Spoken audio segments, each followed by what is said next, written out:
Como fazer amigos e influenciar pessoas. Parte 1. Técnicas fundamentais para tratar com as pessoas. Capítulo 1. Se quer tirar mel, não espante a colmeia. No dia 7 de maio de 1931, a cidade de Nova York testemunhou a mais sensacional caçada humana de que a velha metrópole já teve notícia. Depois de semanas de procura, Crowley, alcunhado Shogun, o assassino que não fumava nem bebia, fora localizado e cercado no apartamento de sua namorada em West End Avenue. 150 policiais detetives dirigiram o cerco ao seu esconderijo no último andar do prédio. Depois de abrirem buracos no teto, procuraram alcançar Crowley, o rei dos matadores, com gás lacrimogênio. Armaram então suas metralhadoras nos edifícios vizinhos e, por mais de uma hora, uma das zonas residenciais mais finas de Nova York esteve em rebuliço com os tiros de pistolas e o ratatá das metralhadoras. Crowley, agachado atrás de uma cadeira estofada, atirava incessantemente contra a polícia. 10.000 pessoas emocionadas assistiam à batalha. Nada parecido havia sido visto antes nas ruas de Nova York. Quando Crowley foi capturado, o comissário de polícia Mulroney declarou que o celerado Chungu era um dos elementos mais perigosos na história do crime em Nova York. Ele matará, disse o comissário, ao cair de uma pena. Mas como Crowley, o Chungu, se considerava a si mesmo, nós o sabemos, porque enquanto a polícia estava atirando contra o seu apartamento, ele escreveu uma carta endereçada a quem possa interessar. E, ao escrevê-la, o sangue que corria de um dos seus ferimentos deixou um rastro carmesim no papel. Nesta missiva, Crowley disse: debaixo do meu casaco há um coração fatigado, mas bondoso, um coração incapaz de fazer mal a qualquer pessoa. Pouco tempo antes, estava Crowley namorando a garota numa estrada no campo em Long Island. Subitamente, um policial dirigiu-se para o carro estacionado e pediu: deixe-me ver sua licença. Sem dizer uma só palavra, Crowley sacou sua arma e derrubou o policial com um tiro. Quando a moribunda autoridade caiu, Crowley saltou do carro, tirou o revólver do policial e deu outro tiro no corpo, que se achava prostrado. E era esse assassino quem dizia: debaixo do meu casaco há um coração fatigado, mas bondoso, um coração incapaz de fazer mal a qualquer pessoa. Crowley foi condenado à cadeira elétrica. Ao chegar à câmara da morte na prisão de Sing Sing, teria ele exclamado: isto é o que consegui por matar pessoas? Em absoluto, ele disse, é o que consegui por defender-me. O ponto interessante do caso é o seguinte: Shogun não se culpava por coisa alguma. Será esta atitude pouco comum entre os criminosos? Se pensa assim, leia o seguinte: passei os melhores anos da minha vida proporcionando os mais verdadeiros prazeres ao povo, ajudando-o a divertir-se, e tudo o que consegui com este meu gesto foi insultos e a existência de um homem caçado. Foi Al Capone quem falou isso. Sim, o até então inimigo público número 1 da América do Norte, o mais sinistro chefe de gangsters que já apareceu em Chicago.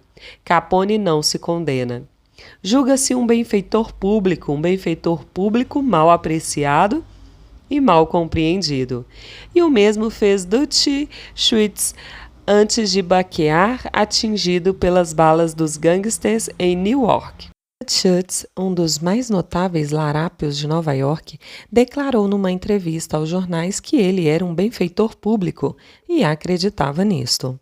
Mantive uma interessante correspondência sobre o assunto com Larry Slowers, o diretor da infamante prisão de Sing Sing, durante anos.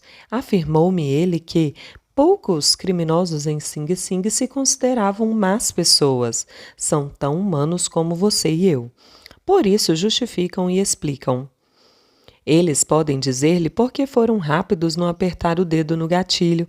A maioria deles tenta, por uma forma de raciocínio, falsa ou lógica, justificar seus atos antissociais para si mesmos. E Consequentemente, sustentam com arrogância que não deviam estar presos. Se Al Capone, Crowley, o Chewing, Dutch Schultz e os homens e mulheres desesperados que se acham atrás das grades da prisão não se recriminam por coisa alguma, que diremos acerca das pessoas com as quais vocês e eu diariamente estamos em contato? O falecido John Vandermark confessou certa feita: eu aprendi há 30 anos que é uma loucura a crítica. Já não são pequenos os meus esforços para vencer minhas próprias limitações, sem me amofinar com o fato de que Deus não realizou igualmente a distribuição dos dons de inteligência. Wanamaker aprendeu esta lição muito cedo, mas, quanto a mim, errei por este velho mundo durante 1/3 de século, até que ele mesmo começou a ensinar-me que, 99 vezes em 100, nenhum homem já se criticou por coisa alguma, importando quanto passa ele estar errada. A crítica é fútil porque coloca um homem na defensiva e, usualmente, faz com que ele se esforce para justificar-se. A crítica é perigosa porque fere o precioso orgulho do indivíduo, alcança o seu senso de importância e gera o ressentimento.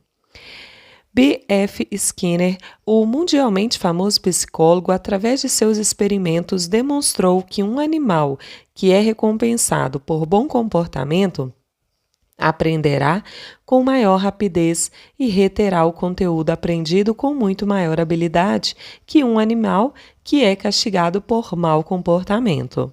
Estudos recentes mostram que o mesmo se aplica ao homem. Através da crítica, não operamos mudanças duradouras.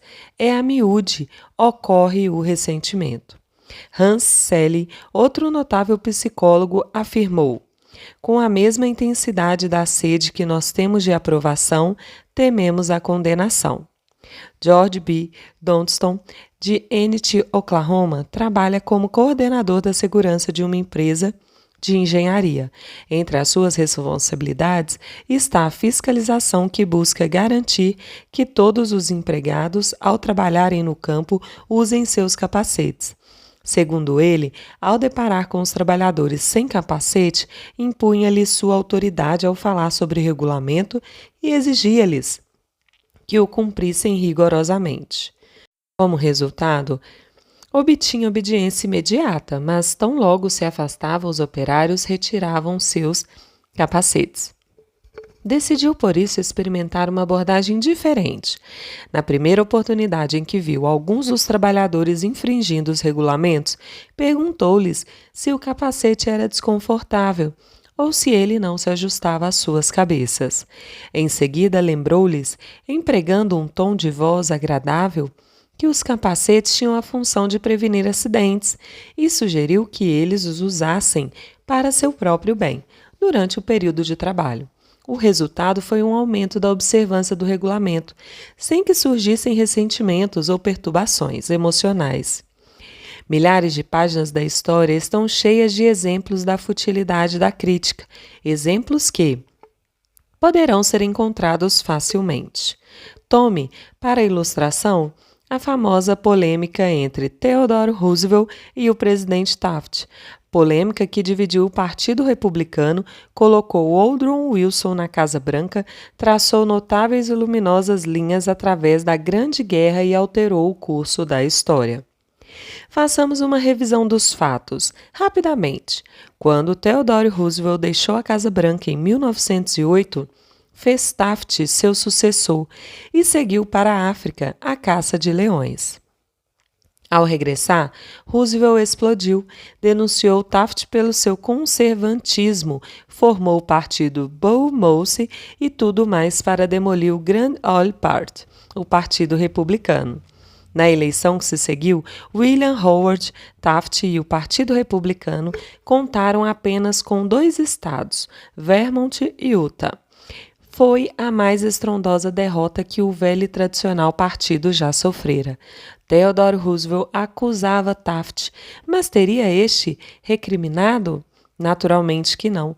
Com lágrimas nos olhos, Taft dissera: "Não vejo como poderia ter feito as coisas de outro modo." Quem merecia a censura? Roosevelt ou Taft? Francamente, não sei nem me interessa saber.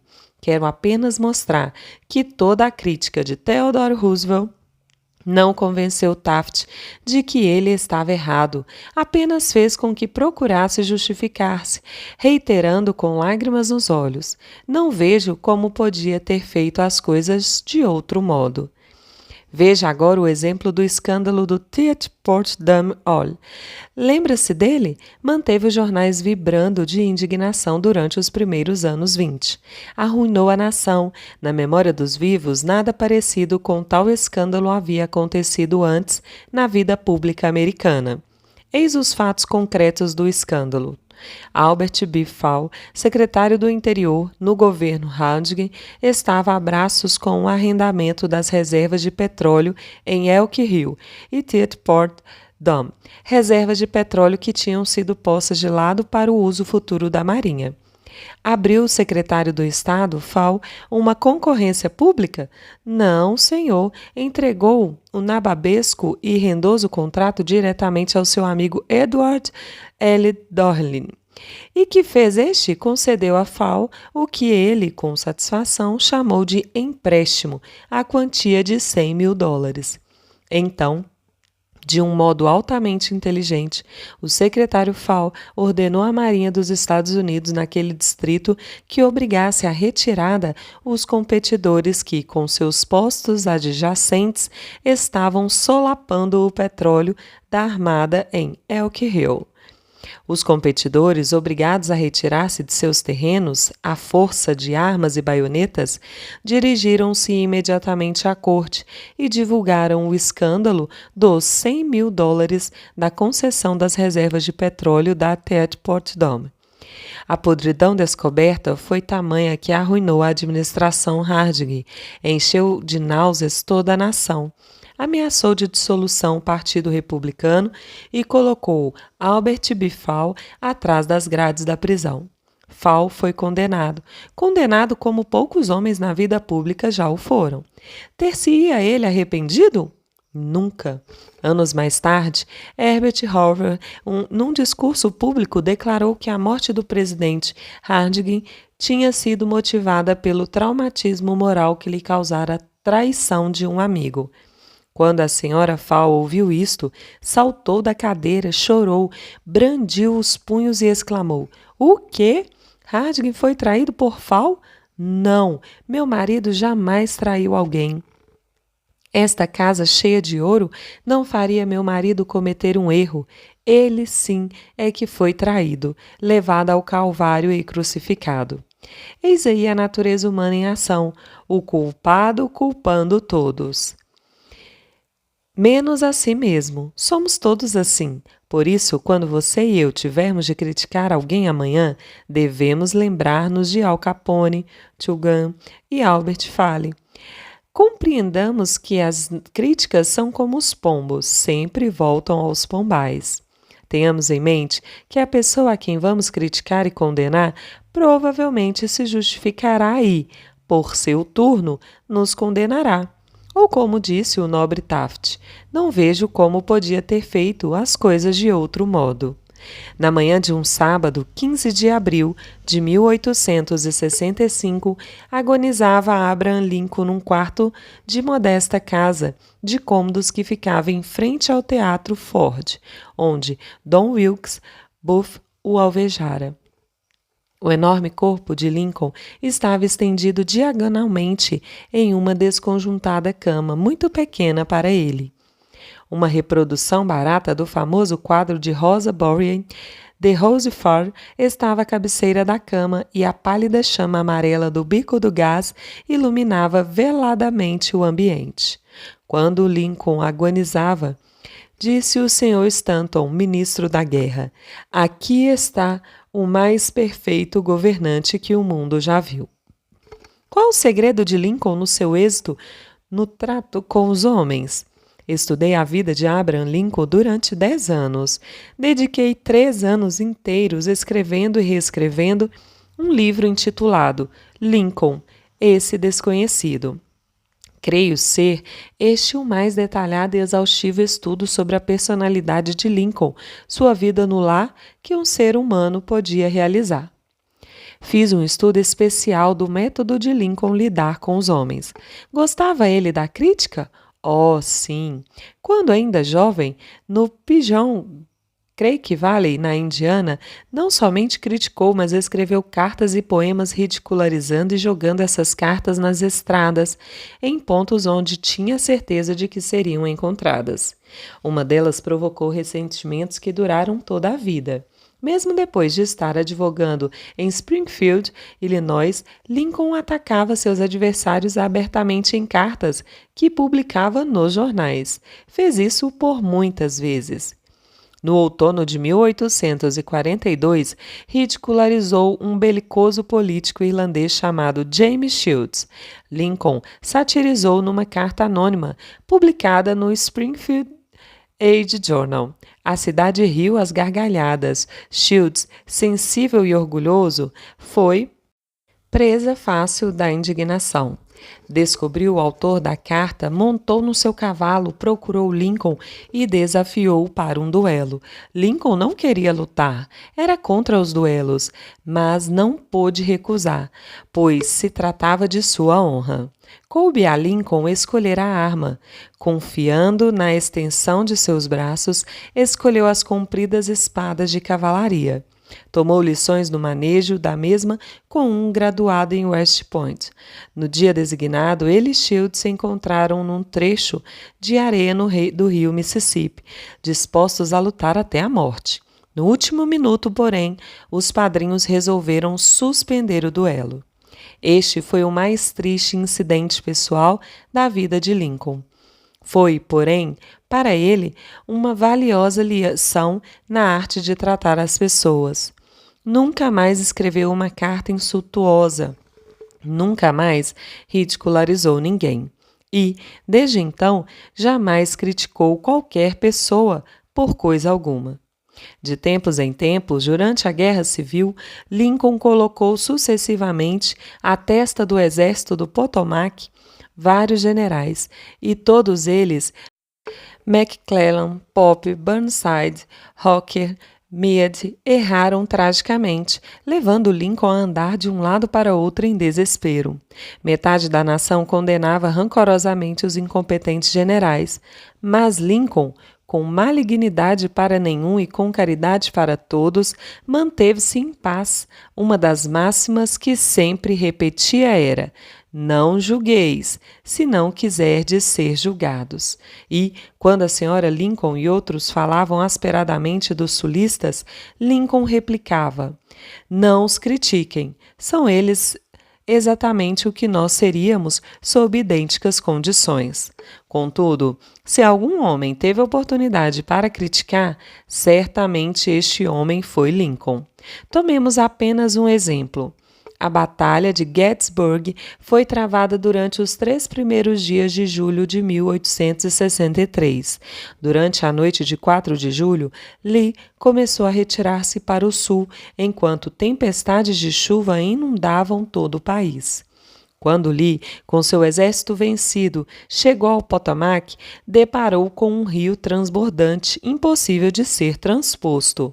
E o exército vitorioso da União à retaguarda, Lee caíra numa armadilha, não podia escapar. Lincoln viu isso. Era uma oportunidade única, concedida pelos céus. A oportunidade para capturar o exército de Lee e pôr imediatamente um ponto final na guerra.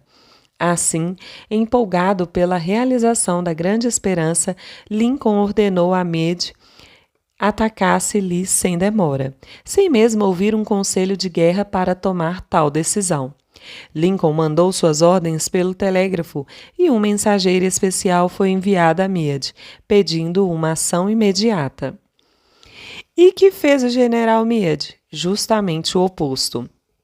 Convocou um conselho de guerra em flagrante violação às ordens de Lincoln. Hesitou, retardou, telegrafou toda espécie de desculpas. Recusou atender à ordem de atacar Lee. Finalmente, as águas baixaram e Lee escapou pelo Potom com suas forças. Lincoln ficou furioso. Que significa isso? Gritou para o seu filho Robert. Grande Deus, que significa isso? Tivemos os inimigos em nossas mãos, apenas precisávamos apertar o cerco para que se rendessem. Além disso, nada do que eu disse ou fiz pôde fazer o exército movimentar-se. Em tais condições, qualquer general teria derrotado Lee.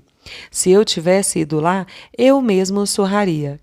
Tomado do maior desapontamento, Lincoln sentou-se e escreveu a Meade. Convém notar que, neste período de sua vida, Lincoln já era extremamente prudente e muito comedido na sua linguagem. Desse modo, a carta que se segue, escrita por Lincoln em 1863, era uma evidência de sua mais severa censura. Meu caro general, não posso acreditar que o senhor haja compreendido a extensão do infortúnio no tocante à fuga de Lee. Ele esteve nas suas mãos e, se tivesse apertado o cerco com os seus últimos sucessos, o de agora representaria o fim da guerra. Mas, depois do que sucedeu, a guerra prolongar-se-á indefinidamente. Se o senhor não pôde atacar Lee segunda-feira passada, com certeza de vitória, como poderá fazê-lo no sul do Rio, quando poderá contar com muito menor força, apenas 2/3 da tropa que estava em suas mãos? Nada justifica tal esperança e eu não acredito que o senhor possa agir com eficiência. Sua oportunidade áurea já passou. E eu me confesso verdadeiramente sentido com isso. Que supõe o leitor haver feito Meade ao ler tal carta? Meade nunca viu esta missiva. Lincoln nunca a enviou ao seu destinatário. Ela foi encontrada entre os papéis de Lincoln, depois de sua morte. Minha opinião, e que é apenas uma opinião, depois de escrever a carta, Lincoln olhou para fora das janelas e disse para si mesmo: espere um minuto, talvez eu não deva ser tão temerário. É muito fácil para mim, comandante, sentado aqui na Casa Branca, dar ordens a Meade para atacar. Mas se eu estivesse lá em Gettysburg e tivesse visto tanto sangue como Meade viu durante a última semana, e os meus ouvidos estivessem ainda cheios de gritos e gemidos dos feridos e dos moribundos, talvez eu não sentisse tanta ânsia para atacar. Se eu tivesse o temperamento tímido de Meade, talvez fizesse justamente o que ele fez. De qualquer modo, a água já está embaixo da ponte. Se eu mando esta carta, ela aliviará meus sentimentos, mas fará também com que Meade procure justificar-se. Fará Meade condenar-me. A carta provocará ressentimentos incompatíveis com a sua qualidade de comandante e poderá forçá-lo a renunciar ao seu posto no exército. Assim, como eu já disse, Lincoln atirou a carta para o lado, porque aprendera, numa dura experiência, que as críticas violentas e as repreensões redundam sempre em futilidade. Theodore Roosevelt disse que quando, como presidente, se defrontava com certos problemas complexos, costumava virar-se para trás e olhar para um grande retrato de Lincoln que fica atrás da cadeira presidencial na Casa Branca e perguntar a si mesmo: que faria Lincoln se estivesse em meu lugar? Como resolveria ele este problema? A próxima vez que estivermos tentados a passar um sabão em alguém, façamos o seguinte: tiremos uma nota de $5 do bolso e perguntemos, olhando a esfinge de Lincoln impressa na cédula: como Lincoln resolveria este problema? Que faria ele em meu lugar? Mark Twain às vezes perdia a calma e escrevia cartas cujo conteúdo chegava a deixar o papel enrubescido. Para dar um exemplo, certa vez ele escreveu a um homem que o provocara: está me solicitando os seus próprios funerais. Eu os providenciarei assim que você voltar a abrir a boca contra mim. Em outra ocasião, escreveu a um editor a respeito das tentativas de um revisor de melhorar minha ortografia e pontuação. Ele determinou o seguinte: doravante encerre essa questão, seguindo à risca meus manuscritos, e certifique-se de que o revisor conservará as sugestões dele na papa do cérebro deteriorado que só a ele pertence. Mark Twain sentia-se aliviado depois de tais provocações por carta. As cartas permitiam-lhe desabafar-se e, ademais, não causavam dano real algum, uma vez que a esposa de Mark, secretamente, as retirava dentre a correspondência postal. Assim, jamais chegavam a ser enviadas. Você conhece alguém a quem deseja modificar, aconselhar e melhorar? Excelente! Isso é muito bom. Estou inteiramente a favor. Mas por que não começar por si mesmo? De um ponto de vista eminentemente egoísta, é muito mais proveitoso do que experimentar melhorar os outros. Sim, e um pouco menos perigoso. Não se queixe da neve no telhado da casa do seu vizinho quando a soleira da sua porta não está limpa, disse Confúcio. Quando eu ainda era um jovem e procurava vivamente impressionar as pessoas, escrevi uma carta idiota a Richard Haldane Davis, um autor que se destacava então no horizonte literário dos Estados Unidos. Estava preparando um artigo de revista sobre escritores e pedi a Davis que me dissesse alguma coisa sobre o seu método de trabalho. Algumas semanas antes, havia recebido uma carta de alguém com a seguinte nota ao pé da folha: ditada, mas não lida. Isso me causou profunda impressão. Pareceu-me que o escritor devia ser muito grande, muito ocupado e muito importante. E como eu desejava ardentemente causar qualquer impressão a Richard Haldane, Davis terminou minha pequena carta com as palavras: ditada, mas não lida. Haldane não se deu ao trabalho de responder à minha carta. Devolveu-me simplesmente com as seguintes palavras escritas de um lado a outro do papel na parte inferior: sua falta de educação é suplantada pela sua falta de educação. Na verdade, eu estava errado e talvez merecesse sua observação, mas, ser humano, ressenti-me com a resposta. Senti tanto que, ao ler a notícia da morte de Richard Haldane Davis, 10 anos mais tarde, o único pensamento que me veio à mente, envergonho-me até de confessá-lo, foi a ofensa que ele me fizera com a sua observação. Se você e eu quisermos evitar amanhã um ressentimento que poderá prolongar-se por décadas e durar até a morte, sejamos indulgentes e não critiquemos, pois assunto nenhum justifica a crítica. Quando tratarmos com pessoas, lembremos-nos sempre de que não estamos tratando com criaturas de lógica, estamos tratando com criaturas emotivas, criaturas suscetíveis às observações norteadas pelo orgulho e pela vaidade.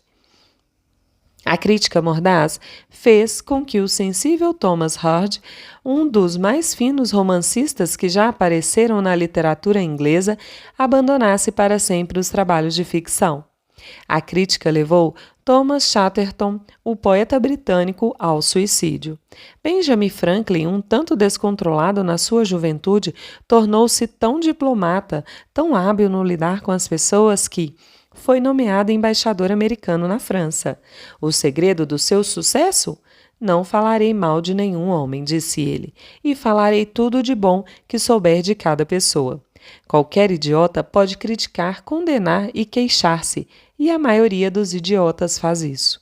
Mas é preciso ter caráter e autocontrole para ser complacente e saber perdoar. Um grande homem demonstra sua grandeza, na opinião de Carlyle, pelo modo como trata os pequenos. Bob Hoover, famoso piloto de teste, bastante solicitado para realizar acrobacias aéreas, depois de uma dessas demonstrações em San Diego, estava voltando à casa em Los Angeles, a 300 pés de altura, como descreveu a revista especializada Flight Operations. Ambos os motores da aeronave repentinamente pararam. Através de uma hábil manobra, ele conseguiu aterrissar e, embora ninguém se tenha ferido, o avião ficou bastante danificado. Após proceder à aterrissagem de emergência, a primeira providência de Hoover foi examinar o tanque do avião. Tal como suspeitara, o aparelho da Segunda Grande Guerra Mundial tinha sido abastecido com combustível de jato, não com gasolina. Voltando ao aeroporto, pediu para ver o mecânico que tinha abastecido o avião. O rapaz se mostrou profundamente abalado com o erro que havia cometido. Quando Hoover aproximou-se dele, lágrimas escorriam-lhe pelas faces. Acabara de causar a perda de um avião extremamente dispendioso e por pouco não causou a perda de 3 vidas. Era de se imaginar a fúria de Hoover, as palavras cruéis que esse piloto meticuloso e orgulhoso de si desfecharia contra o rapaz. Mas Hoover não repreendeu o mecânico, ao contrário, abraçou-o e disse: para lhe provar que tenho certeza de que jamais voltará a fazer o que fez, quero que você amanhã abasteça o meu F-51. Comumente, os pais se veem tentados a criticar seus filhos. Talvez o leitor espere que eu diga, não façam, mas direi simplesmente, antes de criticá-los, leiam um dos clássicos do jornalismo norte-americano, Father Forgets, O Pai Perdoa. O texto apareceu a primeira vez como editorial no People's Home Journal. Vamos reproduzi-lo aqui com a permissão do autor, tal como foi condensado pelo Reader's Digest. O Pai Perdoa é um daqueles escritos que, criados num momento de autêntico sentimento, toca a sensibilidade de alguns leitores e continua a repercutir dentro deles, a ponto de se tornar uma leitura favorita. Desde sua aparição, segundo o autor, W. Livingstone Larned foi reproduzido em centenas de revistas, publicações empresariais e jornais de todo o país. Foi publicado em vários idiomas, quase que na mesma proporção.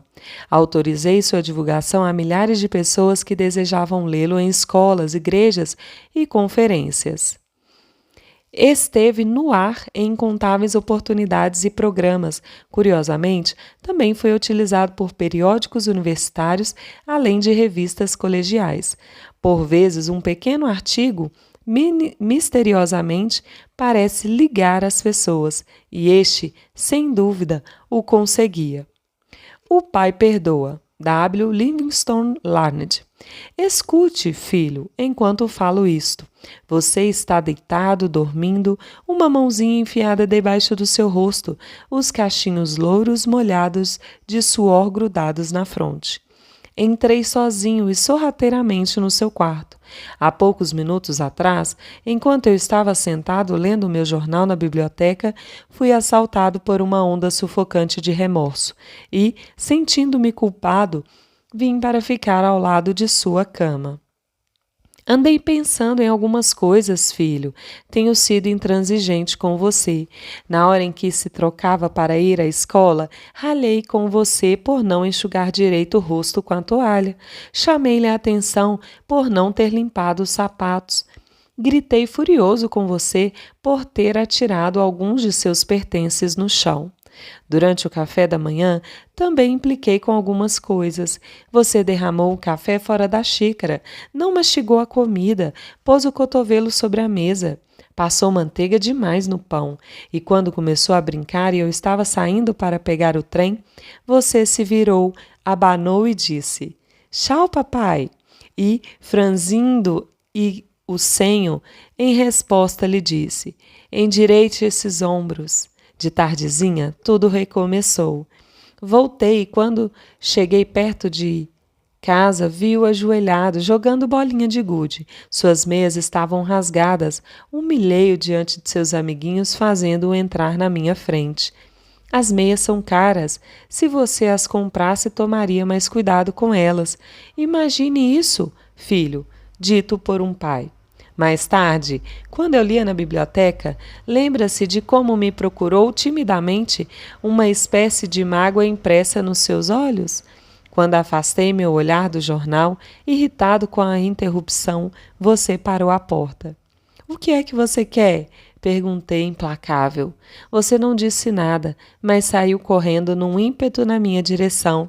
Passou seus braços em torno do meu pescoço e me beijou. Seus braços foram se apertando com uma afeição pura, que Deus fazia crescer em seu coração e que nenhuma indiferença conseguiria extirpar. A seguir, retirou-se, subindo correndo os degraus da escada. Bom, meu filho, não passou muito tempo e os meus dedos se afrouxaram. O jornal escorregou por entre eles e um medo terrível e nauseante tomou conta de mim.